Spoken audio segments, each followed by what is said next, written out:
1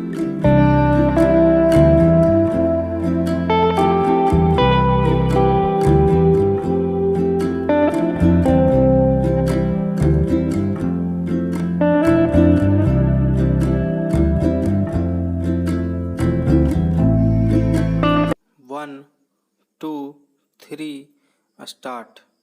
सभापति महोदय, किसानों की उपज की आप न अधिक कीमत दे सकते हैं, न अधिक उपजाने के लिए जो साधन देश में उपलब्ध है उनकी तरफ आपका ध्यान जा रहा है। जो कुछ आप कर रहे हैं उससे कोई अच्छा भविष्य नज़र नहीं आ रहा है। मैं यही कहना चाहता हूँ कि आप देखें कि आपके कार्यक्रम में कहाँ त्रुटि है, कहाँ कमी है। आपने कर लगा रखे हैं, आपने जो कर लगाए हैं वे तो लगाए ही हैं। हमारे प्रदेश में तो जमीन पर 25% ज़्यादा कर भी लगा दिया गया है। इतना बोझ अगर किसान पर होगा तो उसकी कमर टूट जाएगी।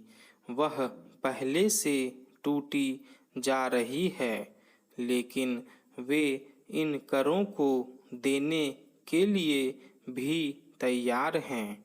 यदि आप उस तरह के साधन उन किसानों के लिए तैयार करें। हमारे उत्तर प्रदेश के कुछ ज़िले हैं, पूर्वी ज़िले हैं, जहाँ पर बहुत बुरी स्थिति है।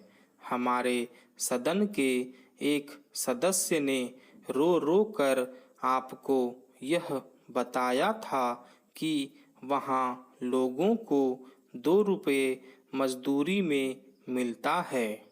इतनी ही एक दिन की उनकी मजदूरी है।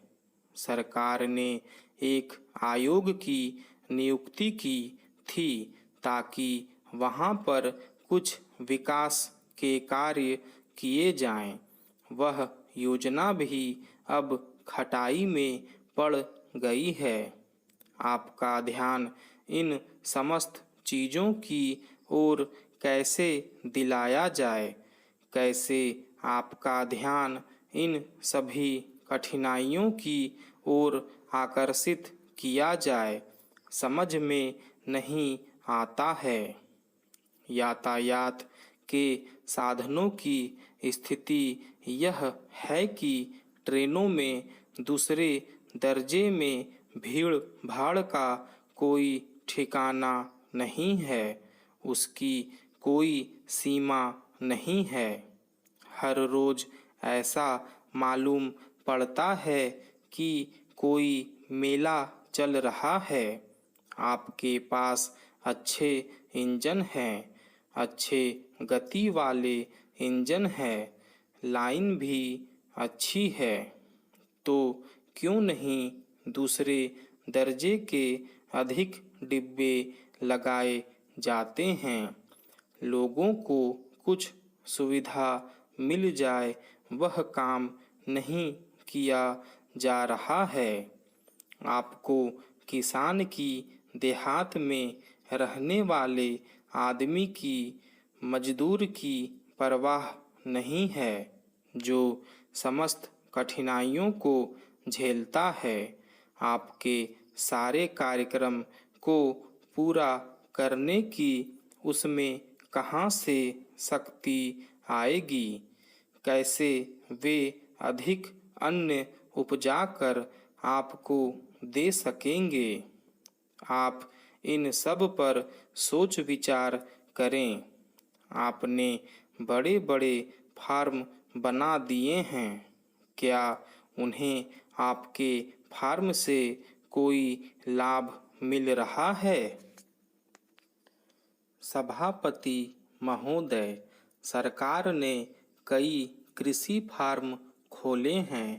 क्या ये फार्म घाटे में नहीं चल रहे हैं।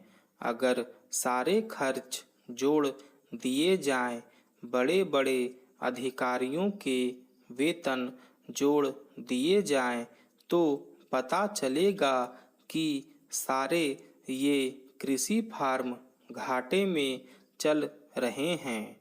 क्या इसी तरह से आप सारे किसानों को घाटे पर खेती करने के लिए मजबूर करेंगे? जिस क्षेत्र से मैं आता हूँ वहाँ एक पुल बना है। मैंने 10 वर्ष तक अपनी विधानसभा में इस पुल के लिए कोशिश की है। जिस दिन से मैं यहाँ आया हूँ बराबर उसकी चर्चा करता आ रहा हूँ, बराबर कोशिश कर रहा हूँ। मैं कहता हूँ कि गंगा पर वह पुल बने। उस पुल को बनाने का आश्वासन भी मिला था। एक प्रश्न के लिखित उत्तर में यह जवाब दिया गया था। यह कहा गया था कि इसको हाथ में लिया जाएगा। अब मालूम हुआ है कि उस योजना को उठाकर ताक पर रख दिया गया है और यह पुल नहीं बनेगा। इन लोगों ने क्या कसूर किया है, यह मैं आपसे जानना चाहता हूँ। हमारे क्षेत्र के लोगों ने पाकिस्तान की लड़ाई में सरकार को हर तरह का सहयोग दिया था, हर तरह की सहायता दी थी। हमारे यहाँ के नौजवान भी मोर्चे पर जाकर डटे। जिस समय पाकिस्तान के साथ हमारा युद्ध चल रहा था तो कहीं कोई बात नहीं थी, अन्न की कमी कहीं नहीं थी। अन्न की कमी भी हमारे विरोधी साथी पैदा करते हैं, जो यह चाहते हैं कि सरकार असफल हो जाए। ये लोग जो चाहते हैं उसको आप समझें। एक तरफ तो हमारे मित्र की बात है जो देश के बड़े बड़े शहरों में दंगे करवाते हैं, दूसरी तरफ हम हैं जो कि इनकी बातों को नहीं समझ पाते। इनको सभी वे लोग मिल जाते हैं जो बेकार होते हैं या जो दंगे करवाने के लिए उत्सुक हैं। इसलिए सरकार का इन सारी चीज़ों की तरफ ध्यान जाना चाहिए और उसको सोचना चाहिए कि क्या तरीका इन सब से बचने का हो सकता है। एक ही तरीका हो सकता है कि इस देश में हर आदमी को काम मिले। देहात में लोगों को करने के लिए काम मिले और खादी कमीशन की जो योजना है और जो कि एक अच्छी योजना है वह ठीक तरह से चले। सौभाग्य से मैं आर्य समाज संगठन से संबंध रखता हूँ। स्टॉप।